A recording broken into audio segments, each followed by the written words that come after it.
आज मेरे और मेरी बहन के बीच में शर्त लगी है भाई। उसने मुझे चुनौती दी है कि मुझे 5 मिनट में 3 स्पाइसी फूड आइटम खानी है रैंडमली मार्केट से। हाँ जी कैमरामैन, टाइमर स्टार्ट करो। अभी तो स्पाइसी फूड खा लूंगी, लेकिन जो सुबह बाथरूम में अनहोनी होगी ना, फिर पता चलेगा।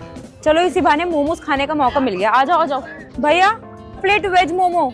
यार मोमो का कार्ड देख के मुझे एक बात याद आ गई कि यार काफी टाइम बाद मेरी वीडियो में कोई भी मोमो आइटम के दर्शन मिल रहे होंगे आप लोगों को। ये है स्पाइसी फूड तो मस्त। बहुत गर्म है। 3 मिनट एक फूड आइटम हुई है यार अभी बस। मिर्च वाले चिप्स ट्राई करेंगे। ये चाहिए मिर्च वाले चिप्स कर दो, लेकिन जल्दी कर दो, जल्दी। 2 हो गई है। मिर्च वाला आइटम पानी पूरी जल्दी दे दो भैया थोड़ा।